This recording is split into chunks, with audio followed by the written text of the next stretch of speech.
வணக்கம்.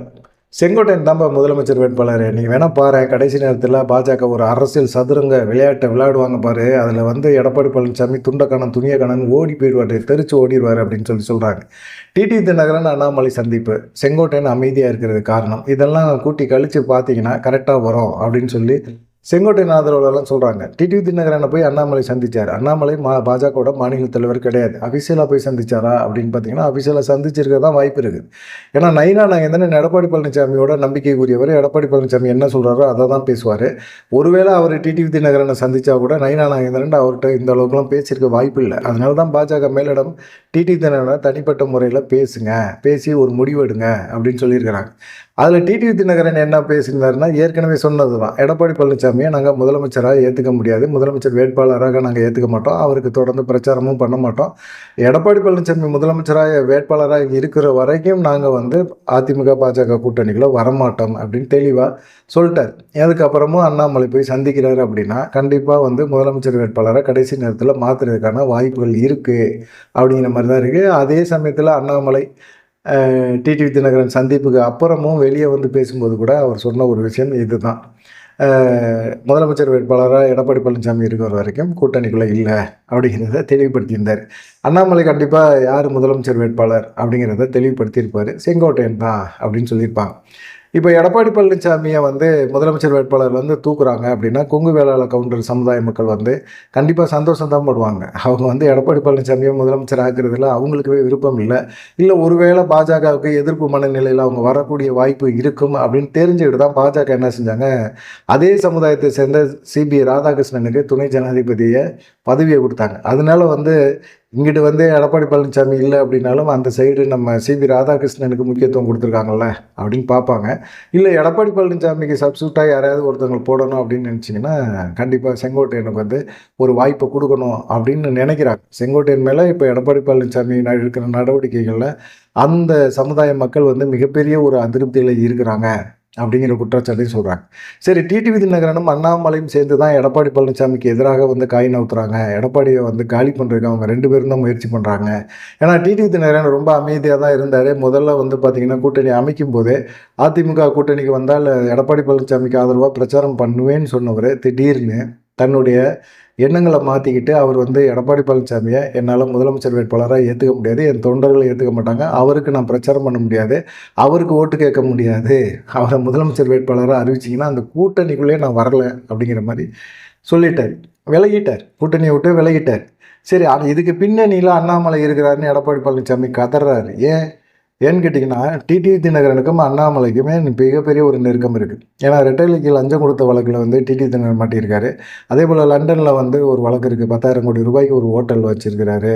அந்த வழக்கு இருக்குது. இந்த வழக்கு எல்லாமே அண்ணாமலை வந்து அவருக்கு வந்து சுமூகமாக முடிச்சு தரேன்னு சொல்லிட்டார். அதனால வந்து அண்ணாமலை அந்த வழக்கெல்லாம் பார்த்துக்கிறாரு. இது ரீதியாக தான் பார்த்தீங்கன்னா டிடிவி தினகரனுக்கும் அண்ணாமலைக்குமே நட்பு ஏற்படுது. இந்த நட்பு தொடரும்போது தான் நாடாளுமன்ற தேர்தலில் பாஜக தலைமையில் ஒரு கூட்டணி உருவாகுது. அந்த கூட்டணியில் 2 தொகுதிகளை டிடிவி தினகரன் கொடுக்குறாரு. 2 தொகுதிகளுக்கும் தேர்தல் நிதியுமே அண்ணாமலை வாங்கி தராரு. அப்படிப்பட்ட ஒரு சூழ்நிலையில் இந்த நட்பு என்னது வலுவாகுது. ஆனால் அண்ணாமலை சொல்கிறது எல்லாத்தையுமே டிடிவி தினகரன் கேட்க முடியுமா? கேட்க முடியாது. ஆனால் அண்ணாமலை என்ன நினைக்கிறாரு, எடப்பாடி பழனிசாமியை முதலமைச்சர் வேட்பாளராக உட்கார விடக்கூடாது. உட்காந்துட்டாரு அப்படின்னா அவர் வந்து நம்ம கட்சியை அதிமுக பாஜக கூட்டணி ஜெயிக்கணும். ஜெயிக்கிற அதே சமயத்தில் எடப்பாடி பழனிசாமி முதலமைச்சராக இருக்கக்கூடாது. முதலமைச்சர் ஆகிட்டாரு அப்படின்னா கண்டிப்பாக வந்து எல்லாத்தையும் காலி பண்ணிடுவார் அப்படிங்கிற ஒரு எண்ணத்தில் வந்து அவரை ஜெயிக்க விடக்கூடாது அப்படிங்கிற எண்ணத்தில் மட்டும்தான் 2 பேரும் செயல்படுறாங்க அப்படின்னு சொல்லி எடப்பாடி பழனிசாமி தரப்பெல்லாம் குற்றச்சாட்டு சொல்லிக்கிட்டே இருக்கிறாங்க. இப்போ செங்கோட்டையனை முதலமைச்சர் வேட்பாளர் அப்படின்னா கண்டிப்பாக டிடிவி தினகரனை எடுத்துக்குவார், தேசிய ஜனநாயக கூட்டணிக்குள்ளே வருவார் அப்படிங்கிற மாதிரி இருக்காங்க. எடப்பாடி பழனிசாமிக்கு இப்போ என்ன பண்ணுறதுன்னே தெரியல. அண்ணாமலை ஒரு சைடு, நம்ம நயினா நாகேந்திரன் மட்டும் நம்பிட்டு இருக்கோம். நயினா நாகேந்திரனை என்ன பார்க்குன்றது அப்படிங்கிற ஒரு எண்ணத்தில் இருக்காங்க. அதே போல் பாஜக வந்து என்ன நினைக்கிறாங்கன்னா, எடப்பாடி பழனிசாமியோட செல்வாக்கு என்ன அப்படிங்கிறத பார்க்குறாங்க. டிடிவி தினகரனை கழட்டி விட்டாச்சு, 2வது வந்து ஓபிஎஸ்ஸையும் கட்சிக்குள்ளேருந்து கழட்டியாச்சு. அதுக்கப்புறமா எடப்பாடி பழனிசாமி எந்த இடத்துலையுமே வந்து அவர் வெற்றி பெற முடியாத ஒரு சூழ்நிலை தான் வருது. டெபாசிட்டே இழக்கிறாங்க நாடாளுமன்ற தேர்தலில். அப்போ எடப்பாடி பழனிசாமிக்கு ஆளுமை இல்லை, எடப்பாடி பழனிசாமிக்காக மக்கள் ஓட்டு போடலை, அதிமுக அப்படிங்கிற பேருக்கும் ரெட்டையில சின்னத்துக்கு மட்டும்தான் ஓட்டு போடுறாங்க அப்படிங்கிற ஒரு சூழ்நிலை உருவாகி போச்சு. இதை வந்து பாஜக குறிப்பாக நல்லா கவனித்து வச்சுட்டாங்க. எடப்பாடி பழனிசாமிக்கு செல்வாக்கு இல்லை அப்படிங்கிறது. அப்படி பட்ட சூழ்நிலையில் தான் இவ ஒருங்கிணைந்த அதிமுக உருவாக்குங்க, நாங்கள் உங்கள் கூட கூட்டணி வைக்கிறோம் அப்படின்னோம்னா கண்டிப்பாக எங்களுக்கு நீங்கள் இது மாதிரி பண்ணி ஆகணும் அப்படின்னு சொல்லிட்டாங்க. இப்போ கூட்டணியே நாங்கள் பாஜகவோட வைக்கலன்னு சொல்கிறோமே, அப்புறம் எப்படி நீங்கள் எங்களுக்கு ஒருங்கிணைந்த அதிமுக உருவாக்குங்கன்னு அதிகாரம் பண்ணுறீங்க அப்படின்னு எடப்பாடி பழனிசாமி தரப்பு சொல்லும்போது தான் எடப்பாடி பழனிசாமி செக் வைக்கிறதுக்கு தான் உறவினர்கள் மீதான வழக்குகளை சுட்டி காட்டி அவங்களெல்லாம் தூக்கி ஜெயிலில் போட்டுருவேன் பார்த்துக்க அப்படின்றார். குறிப்பாக அவர் பையன் மிதுன் ஃப்ளைட் வாங்கின வழக்கு ஒன்று இருக்குது. அதெல்லாம் தூசி தட்டி எடுத்து தூக்கி போட்டோம்னா என்ன நடக்கும் அப்படிங்கிறது தெரியுங்கள அப்படிங்கிற மாதிரி சொன்னோன்னே தான் எடப்பாடி பழனிசாமி கூட்டணியை முடிச்சுட்டு வந்துட்டார். வேணாம், என் சொந்த பந்தத்தெல்லாம் பார்க்காம என்னால் இருக்க முடியாது, அவங்களெல்லாம் தூக்கி உள்ளே போட்டுறாதீங்க, அப்புறமா என் பேர் டேமேஜ் ஆகிடும் அப்படின்னு சொல்லி.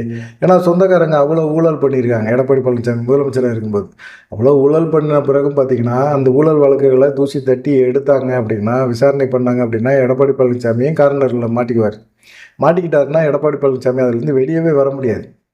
சரி, இப்போ எடப்பாடி பழனிசாமி இந்த சைடு ஒரு சைடு லாக் பண்ணி கூட்டணிக்குள்ளே கொண்டு வந்தாச்சு. தொகுதி பங்கீடை பற்றி பேசணும். தொகுதி பங்கீடுக்கு எடப்பாடி பழனிசாமி 20 தான் தருவேன் அப்படின்னு சொல்லும்போது செங்கோட்டையனை வச்சு இவங்க அதிமுகவில் ஒரு கழகத்தை ஏற்படுத்துகிறாங்க.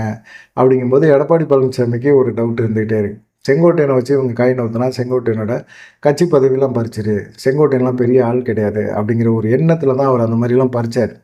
ஆனால் எடப்பாடி பழனிசாமியை இன்னமும் பார்த்தீங்கன்னா பாஜக மேலிடம் முதலமைச்சர் வேட்பாளர்னு ஏற்றுக்காது அப்படிங்கிற மாதிரி இருக்காங்க. அப்படிப்பட்ட ஒரு சூழ்நிலையில் என்ன பண்ணுறதுன்னு எடப்பாடி பழனிசாமிக்கு ரொம்ப பிரச்சனையாக இருக்குது. எடப்பாடி பழனிசாமிக்கு நல்லா தெரியும் செங்கோட்டையன் யார் யாரை பார்க்குறாரு, யார் யாரோட பேச்சுவார்த்தை நடத்துகிறாரு அப்படின்னு சொல்லிட்டு.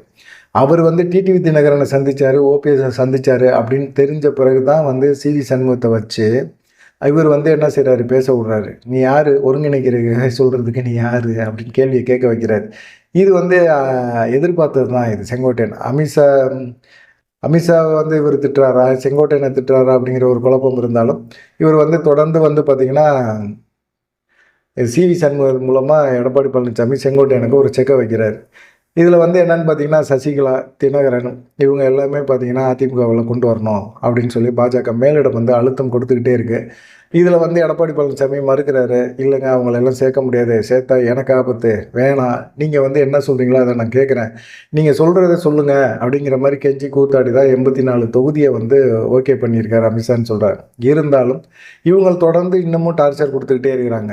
அமித்ஷாவை சந்தித்து வந்த பிறகு பார்த்தீங்கன்னா செங்கோட்டையன் அமைதியாக இருப்பார் அப்படின்னு பார்த்தா அவர் தனியாக அமைதியாக தான் இருக்கிறாரு, எதுவுமே பேசலை. ஆனால் அண்ணாமலை அமைதியாக இல்லையே, டிடிவி தினகரனை போய் சந்திக்கிறாரு, ஓபிஎஸை சந்திக்கிறேன்னு சொல்கிறாரு. இப்படி தொடர்ந்து சந்திப்பு நடந்துக்குன்னா என்ன பண்ணுறது அப்படிங்கிற மாதிரி சூழ்நிலை.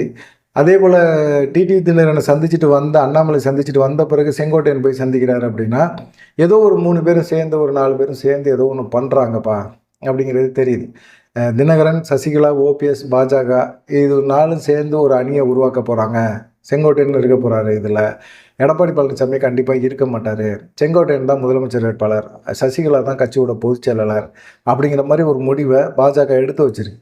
இதுக்கு இடையில பார்த்தீங்கன்னா இன்னும் 1 வாரம் தான் டைம் உங்களுக்கு. இன்னும் சசிகலா பாஜக மேல் எடுத்து கொடுத்து வச்சுருக்காங்க. ஏன்னு கேட்டிங்கன்னா அவங்க எம்எல்ஏவே விலைக்கு வாங்கக்கூடிய அளவுக்கு அவங்க கெப்பாசிட்டி இருக்குது. எம்எல்ஏக்களோட பேச்சுவார்த்தை நடத்தியிருக்காங்க. நிறைய பேர் எடப்பாடி பழனிசாமி விட்டுட்டு வர்றதுக்கு தயாராக தான் இருக்கிறாங்க.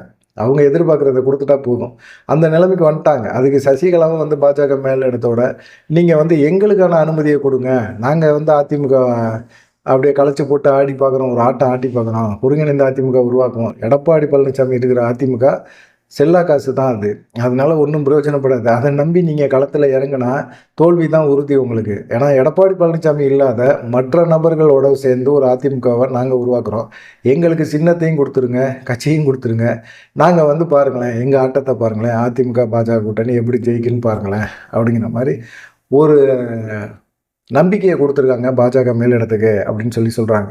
இதனால் பார்த்தீங்கன்னா என்னன்னு கேட்டிங்கன்னா சசிகலா இவ்வளோ தூரம் டெல்லியில் பேசுகிறாங்களா அப்படின்னு பார்த்தீங்கன்னா சசிகலாவோட உறவினர்கள் எல்லாமே டெல்லியில் தான் முகாம் போட்டு அமித்ஷாவை சந்தித்து பேச்சுவார்த்தை நடத்துகிறாங்க அப்படிங்கிற ஒரு தகவலே இருக்குது.